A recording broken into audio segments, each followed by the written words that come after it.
क्योंकि हम लोग उस समाज से आते हैं ना जहाँ पे कामयाबी की इज्जत की जाती है। आप कितना कष्ट से हैं उसको कोई नहीं देखेगा, लेकिन आप कामयाब हैं तो आपका सब इज्जत करेगा। तो और कहीं भी ये रियलिटी भी है कि कामयाब लोग की ही पूजा की जाती है। तो हम लोग शुभकामना आपको देते हैं 12th और 10th के बच्चे को कि उनका बोर्ड एग्जाम है, फरवरी में उनका एग्जाम होने वाला है। और इस चैनल के माध्यम से और हम अपनी कंपनी के माध्यम से भी और पूरे जितने भी टीचर जितने भी हैं उनके भी तरफ से और आईडीएस एडमिशन एडवाइजर की तरफ से बहुत सारी शुभकामनाएं कि आपका रिजल्ट अच्छा हो, आपका एग्जाम अच्छा जाए, आपका मार्क्स अच्छा हो, आपका डिवीजन अच्छा हो और देन उसके बाद हम लोग इजी वे में आपका काउंसलिंग कर सकें।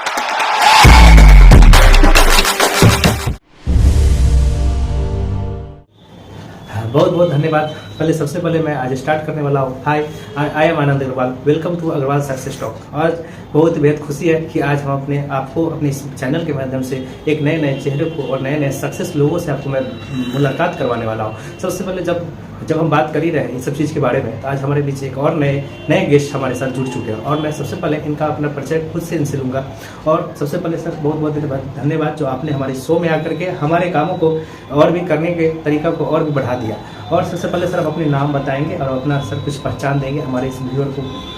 First of all thanks Agarwal success talk. ये एक जो है ना चैनल है, चैनल नहीं बोलेंगे इसको, एक विचार बोलेंगे जी। विचार बोलना हमारे लिए ज्यादा बेनिफिट है क्योंकि ये सक्सेस जो समाज में सक्सेस लोग हैं उनके विचार को अपने सामने और आप जितने भी व्यूअर देखते हैं जी उसको वो दिखा रहे हैं आपको। तो ये बहुत बड़ा काम है। स्टार्टअप छोटा है लेकिन उम्मीद करते हैं कि ये बहुत आगे जाएगा और अपने समाज में जितने भी आसपास में सक्सेस लोग हैं उनकी स्टोरी को आपको जरूर देखने को मिलेगा इस चैनल पे। जी सर बहुत अच्छी सर आपकी सोच है और मेरे तरफ से बहुत बहुत थैंक्स जो आपने हमारे इस सक्सेस टॉक पे आकर के आपने जुड़ा।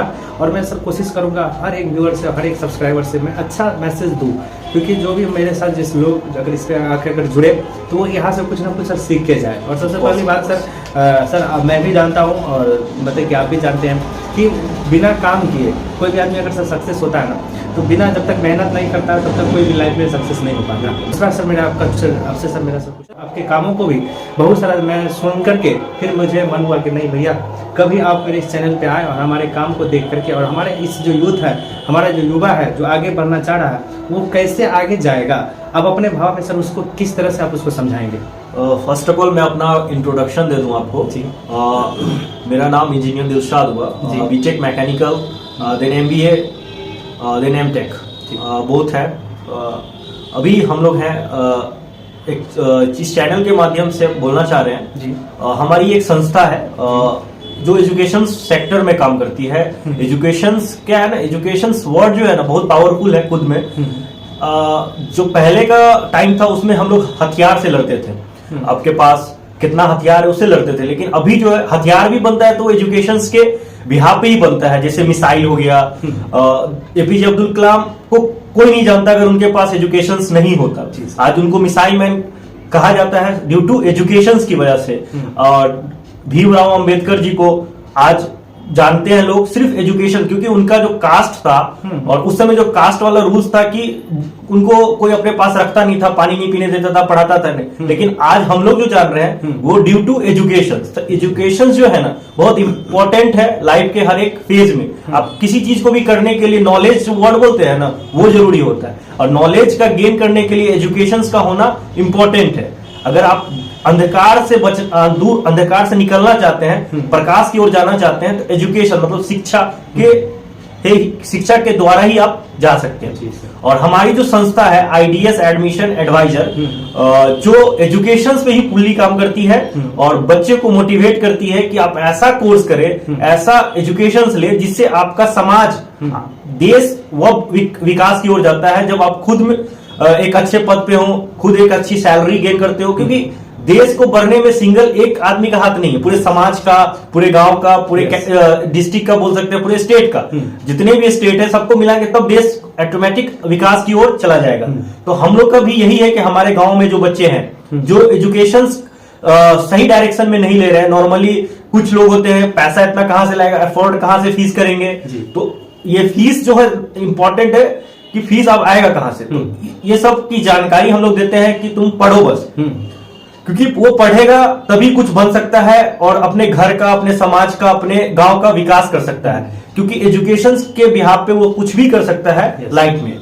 तो हम लोग चाह रहे हैं कि एजुकेशन प्लेटफॉर्म तैयार करें और हम लोग 12th के बच्चों की काउंसलिंग करते हैं, 10th की बच्चों की काउंसलिंग करते हैं जो अभी एप्रिंग एग्जाम है, वो उन बच्चों को गाइड करते हैं कि ऐसा कोर्स सिलेक्ट करो कि सिर्फ डिग्री नहीं लो, तुम स्किल्ड बनो। स्किल्ड की इज्जत की जाती है, नहीं तो डिग्री लेने के बाद आपके अंदर स्किल्ड नहीं होगा तो कोई कंपनी हायर नहीं करेगी। Just like Google, Amazon, Flipkart किसको हायर करती है? डिग्री होल्डर को थोड़ी हायर करती है। पैकेज जो लाखों करोड़ों में देती है वो इसलिए देती है कि आपके पास नॉलेज है, आपने सीखा है उस चीज को, आपके अंदर डिफरेंट है किसी और से, तभी आपके वो सिलेक्ट करती है। तो हम लोग बच्चों को उस राह पे ले जाना चाहते हैं जो बच्चे प्रोफेशनल कोर्स करके, आर्ट्स के बच्चे कर सकते हैं, साइंस के बच्चे के लिए तो बहुत सारा ऑलरेडी कोर्स है, लेकिन आर्ट्स और कॉमर्स के जो बच्चे हैं वो इस चीज से वंचित रह जाते हैं, मतलब इस चीज का लाभ नहीं उठा पा रहे। आर्ट्स के बच्चे सोचते हैं कि हमारे लिए कोर्स ही नहीं बना है। मोस्टली पेरेंट्स के अंदर भी यही ख्याल आता है और वो जिस सोसाइटी से बिलोंग करता है उसके अंदर भी यही ख्याल आता है कि आर्ट्स ले लिया है मतलब नकारा है, तभी आर्ट्स लिया है। लेकिन ऐसा नहीं, आर्ट्स जो है ना, आर्ट्स मींस कला होता है। तो आर्ट्स एक सब्जेक्ट खुद में कला है, तो उसके बाद भी बहुत सारा ऐसे कोर्सेज है। जैसे हम लोग का मेन मुद्दा है गर्ल्स भी आगे बढ़े, क्योंकि देश का विकास तभी संभव है जब नारी भी हमारे साथ चलेगी। तो नारी के जो गर्ल्स कैंडिडेट है वो आर्ट्स के बाद फैशन डिजाइनिंग के लिए जा सकती है।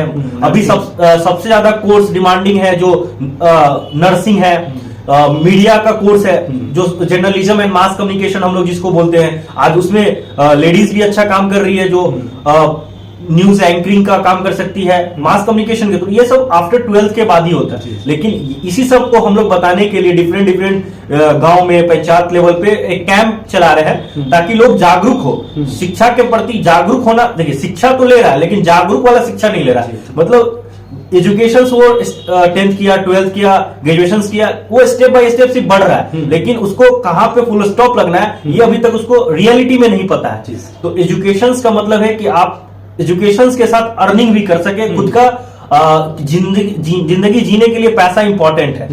तो आप ऐसा कोर्स करें जिससे आप अर्निंग सोर्स जनरेट कर सके और कम समय में आप अच्छा पोस्ट पे जाएं, अच्छा सैलरी पैकेज लें, ये हम लोग का मोटो है। तो हम लोग जो है फुल्ली बच्चे को ये बता रहे हैं तुम पढ़ो। बाकी स्कॉलरशिप के थ्रू अभी बिहार स्टूडेंट क्रेडिट कार्ड 7 निश्चय योजना के अंदर एक स्कीम है बिहार स्टूडेंट क्रेडिट कार्ड जो 4 लाख रुपए बच्चों को एजुकेशन के लिए देती है और ये सिर्फ बिहार के स्टूडेंट के लिए।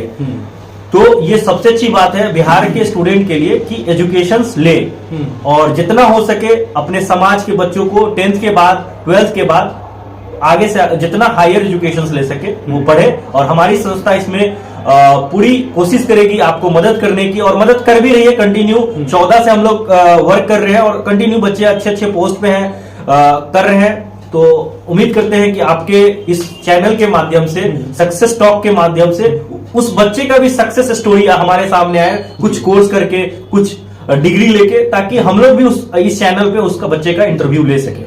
सर बहुत अच्छा, सर बहुत अच्छा। आपके लिए सर मेरे पास सर लगता है जैसे कोई क्वेश्चन ही नहीं बचा, आपने एक सांस में सर सारा का सारा खत्म कर दिया। जो मेरे मन में था कि आप कुछ बोले, आपका मतलब इतना अच्छा और इतना सोच आपका जो अच्छा है सर, ये मैं अपने जितने भी सब्सक्राइबर मैं उससे सर एक बार जरूर कहूँगा कि इस वर्ड को गौर से सुने और आने वाला भविष्य जो हमारा है उसके लिए आप एक नई सोच में बदलाव लाए। और सर बहुत सारा चीज़ सर मतलब कि सबकी लाइफ सर बहुत ही अच्छी चलती है और मतलब कि सर आपकी भी लाइफ के बारे में सर, आपके भी लाइफ में सर कभी न कभी उतार चढ़ाव जरूर आया होगा। तो क्या सर आप अपने एक्सपीरियंस को जब आपने पढ़ाई के, जब मतलब कि पढ़ाई सर आज ना सर हमारे लिए इतना इंपॉर्टेंस हो गया, पहले सर इतने लोग नहीं जानते थे कि कैसे होगा और कैसे आगे बढ़ेंगे, और आज का पढ़ाई सर पहले की पढ़ाई बहुत सारा सर अंतर हो चुका है। उसके बारे में सर आप क्या बताएंगे हमारे व्यूअर को? देखिए एजुकेशन जब हम लोग पढ़ रहे थे जी, तो हम लोग को गाइडेंस का जो है ना, करियर काउंसलिंग का वर्ड नहीं पता था। रियलिटी यही है कि करियर काउंसलिंग क्या होता है। जी जी, अगर बोले तो पटना सिटी में इसका चार्ज लिया जाता था। हमने खुद अपना करियर काउंसलिंग आफ्टर 12th कराया था, ऑफिस थी करियर काउंसलिंग की, जस्ट लाइक अभी हम लोग जो रन कर रहे हैं। तो हमने चार्ज पे करके काउंसलिंग करवाया था और उस समय आपको पता है इंजीनियरिंग का क्रेज बहुत ज्यादा था। मतलब आपको इंजीनियरिंग बोल के किस ब्रांच में एडमिशन करेगा ये खुद डिसाइड करता था वो काउंसलर जी। कि बस आप बोल दीजिए हमने 12 साइंस से किया है, मैथ मेरा सब्जेक्ट है, वो अपने हिसाब से ब्रांच को सिलेक्ट कर देता था जी। तो उस समय का जो दौर था ना बहुत टफ था किसी भी फील्ड में जाना, क्योंकि लोग को पता नहीं था, लोग को इसका नॉलेज नहीं था, नॉलेज के बिहाफ पे लोग बहुत पीछे रह जाते। तो फिर मैंने अपना खुद का उस टाइम पे करियर काउंसलिंग चार्ज, ये इंपॉर्टेंट पॉइंट है कि हमने पैसा पे करके अपना करियर काउंसलिंग कराया है। देन उसके बाद इंजीनियरिंग हमारा कंप्लीट हुआ 4 साल के बाद, देन उसके बाद एमटेक किया, देन एमबीए चल रहा है जी सर। एमबीए का लास्ट सेमेस्टर है। तो जिंदगी में जो एजुकेशन हमने लिया है और हमने जो ये फेस किया है कि बहुत से लोग पैसा के कारण और सही जो नॉलेज वर्ड जो बोलते हैं कि उनको उस चीज का नॉलेज नहीं मिला कि हमने मैथ लिया तो और भी फील्ड हो सकता था, तो उस फील्ड को सिलेक्ट नहीं किया। तो बहुत सारे डिफिकल्टीज लाइफ में है उस टाइम में, लेकिन अब तो आपके पास नेट है, उस टाइम पे तो नेट वर्ड क्या होता है बहुत कम लोग जानते थे। बहुत बड़ी बात है सर, आप तो सर लगता है जैसे सब लोग अब उसी में डूब गए हैं, मतलब कि उसका मिसयूज। देखिए सोशल मीडिया का अभी रियलिटी बताए सब मिसयूज कर रहे हैं जी। ये रील्स देखने से आपका मार्क्स नहीं बढ़ेगा जी। और या नॉलेज नहीं बढ़ेगा, रील्स देखने से टाइम वेस्ट है, वेस्टेज ऑफ टाइम है। अगर जितना देर आप रील्स देख रहे हैं, एक अब जैसे 12th का बच्चा है वो रिवीजन कर लेगा 15 से 20 मिनट, तो आई थिंक उसको एग्जाम में वो अगर आ जाता है तो उसके लिए 2 से 5 मार्क्स बेनिफिट कर देगा। तो सोशल मीडिया बहुत यूजफुल चीज है, लेकिन हर चीज का पॉजिटिव और निगेटिव वे होता है। तो आप पॉजिटिव वे ले, निगेटिव वे नहीं ले। तो आपको सोशल मीडिया यूज करते हुए पॉजिटिव वे में जाना है, निगेटिव वे में नहीं जाना है। तो सोशल मीडिया का जो प्लेटफॉर्म है उसका यूज करें। और बहुत ही अच्छी सर आपने सब जिस तरह से सर आपका जो एक्सप्लेन करने का जो मेथड है सर वो कहीं ना कहीं सर और से बेहतर है और मुझे भी अच्छा लगा सर। आपने एक बार में ही सारा चीज़ आप सब कुछ आप क्लियर करते जा रहे हो। और सर जब हम इस सब चीज़ से अगर हम यहाँ बैठे हुए हैं सर, आपका जो एडमिशन आईडीएस एडमिशन ऑफिस है सर, उसका सर क्या उद्देश्य था जब आप इसमें जुड़े, उसमें क्या ऐसा कारण था जो आपको सर इसमें जुड़ना पड़ा और आप इतने अच्छे से काम कर भी रहे हैं उसमें, वो भली बात ही मैं भी जानता हूँ। देखिए हम लोग का जो एजुकेशन फील्ड में आने का वही एक ही मकसद है जो हमसे नहीं हो पाया, जो हमने नहीं कर पाया, जो हमने फेस किया है प्रॉब्लम को। मेन दिक्कत है प्रॉब्लम हमने फेस किया है कि एडमिशंस लेने में ज्यादा पैसे लग गए हैं, कॉलेज में फीस ज्यादा लग गया, कोई स्कॉलरशिप का बेनिफिट नहीं मिला, गवर्नमेंट के स्कीम का किसी ने नहीं बताया। तो ये सब प्रॉब्लम जब हमारे साथ आई तो हमने सोचा कि क्यों नहीं इस पे वर्क किया जाए। ये बात सही, क्योंकि आप समाज के लिए कोई काम अगर इंजीनियरिंग करके सैलरी पर्सन हो जाते तो एक सफिशिएंट सैलरी पैकेज और सफिशिएंट लोग के साथ ही हम वर्क कर पाते। लेकिन अगर हमने एजुकेशन फील्ड में आया है, उस समाज में वापस आए जहां से हम निकले थे, उस समाज को कुछ देने आए हैं, तो उससे क्या है ना कि समाज का बेनिफिट होगा और ज्यादा लोगों का होगा। तो इसीलिए इस उद्देश्य से हमने एजुकेशन के बाद ये वर्क स्टार्ट किया और अपनी कंपनी एस्टैब्लिश की एजुकेशन सेक्टर के नाम पे, जो हम लोग बच्चों को पर साल मिनिमम 300 से 400 बच्चे पर ईयर हमारे संस्था से जाते हैं, जो आईडीएस एडमिशन एडवाइजर है उनके थ्रू जाते हैं पर ईयर। और हम लोग जो है सिर्फ एडमिशन ही नहीं कराते, उनका ईच एंड एवरीथिंग, उनको क्या चाहिए, कॉलेज में क्या दिक्कत आनी है, ईच एंड एवरीथिंग उसको क्लियर करते हैं। अगर बच्चा कॉलेज पहुंच जाता है, सिर्फ कॉलेज पहुंचाना हमारा मकसद नहीं, कॉलेज बच्चा पहुंच गया, उसको हॉस्टल में कोई प्रॉब्लम है at a time sort out करते हैं। अब ये है कि बच्चा कहता है सर खाना का प्रॉब्लम है। देखिए खाना तो आप घर में भी 8 दिन जो हफ्ता का होता है वो हर दिन एक जैसा नहीं मिलता है। तो आप किसी भी कॉलेज में या किसी भी हॉस्टल्स में ये कहते हैं कि खाना नहीं मिलता, थोड़ा देखिए लाइफ में जो दर्द होता है ना, दर्द, उस दर्द का एहसास होना भी जरूरी है, तभी आप एक हिस्ट्री क्रिएट कीजिएगा। जीतन राम मांझी पत्थर तोड़े थे, उनसे ज्यादा पत्थर तोड़ने से ज्यादा दर्द तो नहीं है ना एजुकेशन कॉलेज का। तो पत्थर तोड़ के जब वो पहाड़ को रास्ता बना सकते हैं, तो आप लोग एजुकेशन लेके आई थिंक उस दर्द को थोड़ा सा आप अच्छे पोस्ट पे जा सकते हैं, अच्छा करियर बना सकते हैं, अच्छा पैकेज ले सकते हैं, अच्छा पोस्ट जो कर सकते हैं, अच्छा समाज के लिए कर सकते हैं। तो ये हम लोग का उद्देश्य है, जो हर एक गांव में, हर एक पंचायत में, हर एक ब्लॉक में जहां तक हमारा रीच पहुंच रहा है और हम लोग पहुंचाने की कोशिश कर रहे हैं, हमारी टीम है पूरी मेहनत कर रही है कि बच्चे ज्यादा से ज्यादा हायर एजुकेशन ले और अच्छे जगह पे जाए, प्रोफेशनल कोर्स करें। देखिए एक्चुअली क्या है ना, आज हम लोग देख रहे होंगे देश की जो हालत है, government sector mostly private sector में कन्वर्ट हो रहा है। आपको पता में भी हो सकता है कुछ दिन अभी एजुकेशन डिपार्टमेंट जो गवर्नमेंट का है वो भी कुछ दिन में हो सकता है प्राइवेट सेक्टर में मर्ज हो जाए। आप देख रहे हैं एयरपोर्ट ऐसी प्राइवेट सेक्टर उसको परचेज कर रहा है। तो रीजन आप क्या है कि आप नॉर्मल कोर्स करते हैं तो कॉर्पोरेट सेक्टर आपको नहीं लेगा। अगर आप सपोज दैट प्रोफेशनल्स कोर्स करके जाते हैं तो प्रोफेशनल्स कोर्स में कॉर्पोरेट सेक्टर इजीली हायर कर लेता है। तो हम लोग का यही उद्देश्य जो आने वाला फ्यूचर है वो दिखाना। फ्यूचर ये है और तुम कहां जा रहे हो, तो फ्यूचर देख के डिसाइड करना चाहिए हमें जाना कहां है। पाथ ऑफ एक ट्रेन भी चलती है अपने ट्रैक पे चलती है, अगर ट्रैक से मिस ट्रैक हो जाएगी तो एक्सीडेंट हो जाएगा। तो आप ऐसा ट्रैक पे चले जिससे आपका कैरियर सेफ हो और लंबे समय तक आप उस पे वर्क कर सके। तो ट्रैक पॉइंट बनाना जरूरी है लाइफ का। और सर आपका सर जितना भी सर समझाने का जो तरीका था सच में सर ये अगर बच्चे लोगों का हमारे जो अभी जो यूथ है अगर इसको अगर बहुत ही अगर अच्छे से अगर सुने और ये एक अच्छे दिशा में जा सकते हैं। और इसके लिए सर बहुत बहुत धन्यवाद जो आपने अपने शब्दों में इस चीज को बहुत ही अच्छे से एक्सप्लेन करके हमारे आने वाला युवा जो है अभी बहुत सारे ऐसे चीज है जैसे भी 12th का एग्जाम होना बाकी है और लोग उसको देख करके इस चीज को अच्छा से पालन करके और अच्छे दिशा में जाए और अच्छे एक लाइन ऐड करना चाहेंगे। और सबसे इंपॉर्टेंट लाइन है 10th के बच्चों को।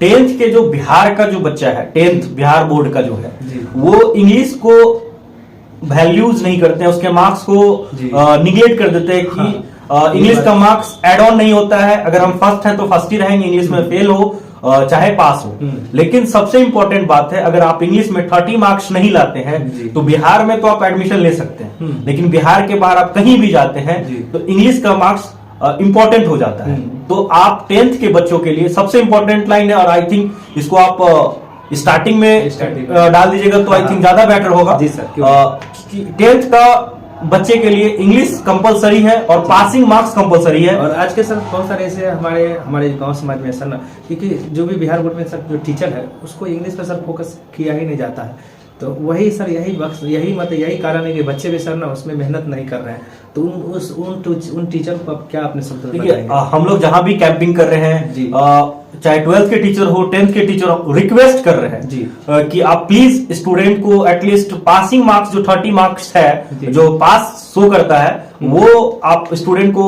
फेल जैसे 28 आएगा F लिखा होगा तो वो नहीं होना चाहिए, 30 F पास मार्किंग होना चाहिए। तो हम 10th के टीचर को रिक्वेस्ट करते हैं कि आप स्टूडेंट को एटलीस्ट पासिंग मार्क्स अगर बच्चा पेपर भर के भी सही से आ जाता है ना तो वो पास हो जाएगा। तो एटलीस्ट पास के लिए स्टूडेंट को आप अप्रिशिएट करें, उसको समझाएं कि बाबू तुम ये सिलेबस पढ़ लोगे तो इंग्लिश पास हो जाओगे। तो 10th के बच्चे के लिए तो कंपलसरी है कि इंग्लिश में वो पास मार्क्स लाए। और 10th के बाद इंजीनियरिंग फील्ड में भी जाना चाहते हैं तो उसके लिए भी गवर्नमेंट जो है 4 लाख रुपया प्रोवाइड करवाती है। और 12th के जो बच्चे हैं पहले तो दोनों को बहुत सारी शुभकामनाएं कि अच्छा रिजल्ट हो, क्योंकि अगर आप 50% से नहीं लाते हैं ऊपर 60% नहीं लाता है तो समाज में क्या है ना फर्स्ट डिवीजन का बहुत वैल्यू है। अगर आप फर्स्ट नहीं हुए ना तो फलानवा का बेटा फर्स्ट हो गया, आप क्या होगा आपसे तुरंत पूछेगा आपका रिजल्ट तो आप बोलिएगा सेकेंड, तो आपको समझ लेगा कि पढ़ने वाला बच्चा नहीं है। तो एटलीस्ट समाज की इज्जत के लिए पढ़ लीजिएगा, फर्स्ट डिवीजन तो कम से कम लेके आ जाइएगा ताकि आपका समाज में जो इज्जत है फादर का, मदर का, ग्रैंडफादर का, ये सबका जो है ना कभी कभी मार्क्स और डिवीजन के बिहार पे भी इज्जत बढ़ जाता है। यही शुभकामनाएं हैं आपके साथ। सर बहुत बहुत धन्यवाद जो आपने इस चीज को बहुत ही अच्छे से आपने सर हमारे आने वाला युवा को सर बहुत ही अच्छा मैसेज दे गए। और मैं आशा करता हूं, मैं इससे बहुत ही ज्यादा उम्मीद रखता हूं कि बच्चे इन चीजों को सुन करके और अपने लाइफ को खराब ना करे, इस चीज को अपने ध्यान से सुने और आगे की तरफ बढ़े। तो बहुत बहुत धन्यवाद। Thank you so much. Anand ji का भी बहुत बहुत धन्यवाद जो अपने इस सक्सेस टॉक पे हमें इन्वाइट किया और ढेर सारी शुभकामनाओं के साथ विदा लेते हैं।